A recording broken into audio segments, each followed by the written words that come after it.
अगर आज मेरे साथ कुछ भी घटना घटती है तो उसके जिम्मेवार ये जेपीएससी और ये सरकार होगी। 230 नंबर लाने वाले का सिलेक्शन हो चुका है, लेकिन मैंने 262 लाया है, लेकिन मेरा सिलेक्शन नहीं हुआ है। फादर इन लॉ है, वो पैरालाइज्ड हैं, उसके बावजूद मैं इस चक्कर में आके फंस चुकी हूँ, इस गवर्नमेंट के चलते और इस जेपीएससी के चलते। भले ही हमारा समाज पुरुष प्रधान समाज हो, पर क्या जरूरी है कि पुरुष प्रधान समाज में स्त्रियों का कोई महत्व नहीं होता है?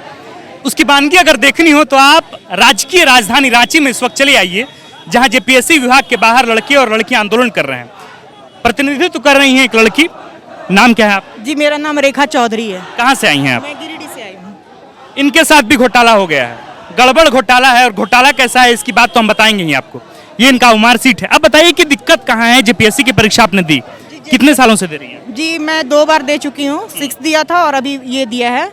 तो इसमें गड़बड़ी ये हुई है कि ये लोग कट ऑफ जारी नहीं कर रहे हैं, जबकि हम लोगों के पास वो एमआर सीट है जिसमें कि 230 नंबर लाने वाले का सिलेक्शन हो चुका है, लेकिन मैंने 262 लाया है, लेकिन मेरा सिलेक्शन नहीं हुआ है। अच्छा, 230 लाने वाले जो नंबर आए हैं 230, उनका सिलेक्शन हो गया, लेकिन आप 262 लाई हैं और इसके बाद आपका सिलेक्शन नहीं हुआ है, तो क्यों नहीं? अच्छा ये बताइए कि इससे पहले जब जेपीएससी होता था तो कट ऑफ कितने टाइम पे जारी कर दिया है? जी, तुरंत जैसे ही आता था पीटी का रिजल्ट, वो साथ साथ कट ऑफ और ये सारी चीजें वो लोग डाल देते थे। कट ऑफ टाइम से आ जाता था? हाँ बिल्कुल। जैसे पीटी हुआ उसके साथ में कट ऑफ जारी कर दिया जाता था पहले।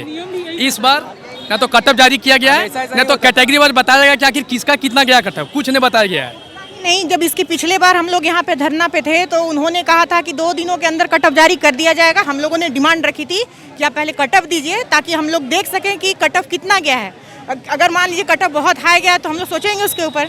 तो उन्होंने 2 दिन का टाइम लिया था, लेकिन उस टाइम का कोई वैल्यू नहीं है, कोई रिजल्ट नहीं, कोई कट ऑफ नहीं, कुछ भी नहीं दिया गया है। अच्छा, आप गिरिडीह की रहने वाली हैं, तो गिरिडीह से आप यहाँ पर सिर्फ आंदोलन करने आई हैं कि अस्थायी तौर पर आप यहाँ पे? नहीं, मैं गिरिडीह से हूँ, मैं गिरिडीह में रहती हूँ और यहाँ आंदोलन के चलते ही आई हूँ। कितने दिनों से हैं यहाँ पे? जी, मैं 2 दिन पहले आई थी शुरू में और फिर अभी आई हूँ। जाहिर सी बात है, आपकी शादी हो गई है, बच्चे हैं, सब लोग हैं, घर परिवार में लोग हैं। हमको मौका मिला कि आप अच्छे से तैयारी कर एग्जाम दीजिए।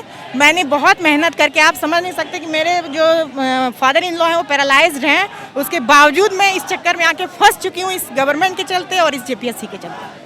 अब मैं इसके पीछे मेरा कितना नुकसान हो रहा है, मेरे घर में कितना दिक्कत आ रहा है, वो आप तो नहीं समझ सकते। कितने सालों की पढ़ाई है? जी, मैं तो 6 सालों से पढ़ रही हूँ। पिछले बार मैंने दिया है 6 जेपीएससी दिया था, उस समय से मैं पढ़ाई में लगी हुई हूँ। इतने साल की मेहनत जब लगती है, कितने घंटे पढ़ती थी आप? कितने घंटे पढ़ाई को वक्त देती थी घर के काम करने के? सब कामों के अलावा मैंने सिर्फ घर का काम को मैंने ध्यान दिया, बाकी और कोई चीज़ मैं नहीं देखती थी। सिर्फ पढ़ाई में मैं 8 से 10 घंटे मैं टाइम निकाल के पढ़ती थी, लेकिन मेरा उसका कोई रिजल्ट नहीं आया। अच्छा ये बताइए कि मैं ये तो नहीं पूछूंगा कि कैसा महसूस कर रही हैं अन्य पत्रकारिता संस्थानों के द्वारा, कि कैसा महसूस कर रही हैं, ठगी हुई महसूस कर रही हैं या क्या महसूस हो रहा है। ये बताइए कि क्या चलता है अंदर, जब इतना मेहनत करने के बाद, घर पे काम करने के बाद, सब लोगों का सेवा करने के बाद, एक लड़की जब समाज में जिनका प्रतिनिधित्व बहुत कम होता है, उस समाज में लड़कियां पढ़ती हैं और बाहर निकलने के लिए बाहर आती हैं, और फिर उसको आंदोलन करना पड़ता है अपने रिजल्ट अव्वल आने के बावजूद। मुझे घर में भी ये साबित करना पड़ रहा है कि मैंने मार्क्स अच्छे लाए हैं, लेकिन ये मेरी फॉल्ट नहीं है, ये जेपीएससी की फॉल्ट है, जिसकी वजह से आज मेरा सिलेक्शन नहीं हुआ है। तो आप समझ सकते हैं कि एक औरत के लिए घर परिवार छोड़ के और इन सब को साबित करने के पीछे कितना समय लग रहा है और कितनी तरह की परेशानियों को मैं झेल रही हूँ। अगर आज मेरे साथ कुछ भी घटना घटती है तो उसके जिम्मेवार ये जेपीएससी और ये सरकार होगी। ये मैं खुलेआम कह देना चाहती हूँ।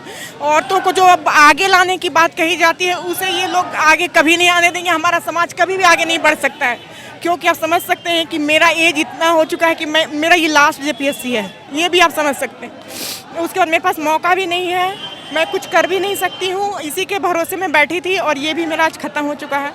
तो आप मेरे समझ सकते हैं कि मेरे मन की स्थिति कैसी होगी।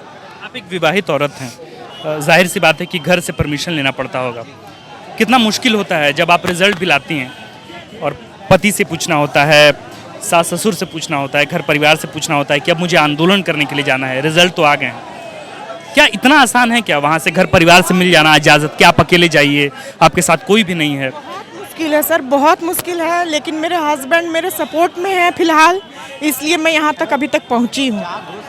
वो देख रहे हैं कि ये मेहनत कर रही है लगातार। उन्होंने देखा है कि मैंने घर में 10-10 घंटे टाइम निकाले हैं सब काम करने के अलावा, और तब उन्होंने मुझे कहा है कि नहीं आप जाइए, शामिल होइए, क्योंकि सच के साथ हमेशा खड़ा रहना चाहिए। आज नहीं तो कल इसका रिजल्ट आएगा, पता नहीं आएगा या नहीं आएगा।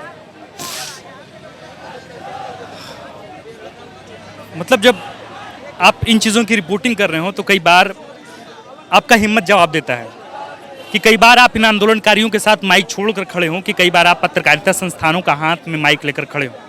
क्योंकि देखिए कि जिस 230 नंबर लाने के बाद बच्चे पास कर जा रहे हैं, वहाँ एक लड़की 262 नंबर ला रही है और फिर उसका चयन नहीं हो पाता है। आप सिर्फ लड़कों की इस पूरी जमात या लड़कियों की इस पूरी जमात को मत देखिए जो आंदोलन करने यहाँ पहुँचे हैं, बल्कि उनकी आर्थिक और पारिवारिक पृष्ठभूमि को भी देखिए। उस दृष्टिकोण से भी देखिए कि कैसे एक लड़की जिसके बच्चे हैं, जो घर पे काम करती है, सास को वक्त देती है, ससुर को समय देती है, अपने बच्चे को वक्त देती है, पति को वक्त देती है, इसके साथ साथ वो प्रिपरेशन करती है। और जाहिर सी बात है कि जब आप सिविल सेवा की तैयारी कर रहे हो, जब आप किसी स्टेट पीसीएस की तैयारी कर रहे हो, इतना वक्त लगता है। वो सिर्फ आपका वक्त नहीं मांगता, वो आपका डिटर्मिनेशन मांगता है, वो सिर्फ आपका पेशेंस मांगता है, वो आपका पूरा वक्त मांगता है। आप कितना कुछ खो देते हैं। और जब इस तरीके से एक औरत तैयारी करने के बाद जब अच्छा नंबर लाती है, फिर समाज में साबित करना पड़ता है उसको कि देखो हमने अव्वल लाया है। अब समाज के साथ साथ सरकार को ये साबित करना पड़ेगा सरकार के सामने कि देखो हम रिजल्ट लाए थे, लेकिन आपकी निजामत ने, आपकी सरकार ने, आपकी व्यवस्था ने ऐसे लोगों को कुचल दिया जो प्रतिनिधित्व करना चाहती थी। उनको इस तरीके से अलग कर दिया गया उस समाज से, ताकि पुरुष प्रधान समाज में इस तरह की लड़कियां जो अव्वल रहती हैं, जो काम करना चाहती हैं, जो वैश्विक स्तर पर अपने मुकाम हासिल करना चाहती हैं, वो इसी तरीके से किसी जेपीएससी के विभाग के बाहर या सरकारी विभाग के बाहर बस आँख में 2 बूंद का आंसू लेकर वापस लौट जाती हैं।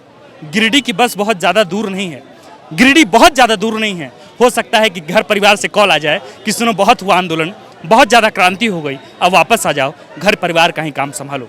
मैं उम्मीद करता हूँ मुख्यमंत्री साहब से, मैं उम्मीद करता हूँ इस देश की सरकार की निजामत से, इस संवैधानिक ढांचे से, कि जो लड़कियां के साथ, जो लड़कों के साथ जातियां हुई हैं, जो गड़बड़ियां हुई हैं, कम से कम इसे लेकर सरकार आज थोड़ी जागरूक हो, व्यवस्था थोड़ी जागरूक हो। जो निरंकुश हो रही है सरकार, इनके शब्दों में जो व्यवस्था लापरवाही के साथ काम कर रही है, इसे लेकर एक कमेटी गठन हो और इसके साथ इसकी जांच प्रक्रिया पूरी हो।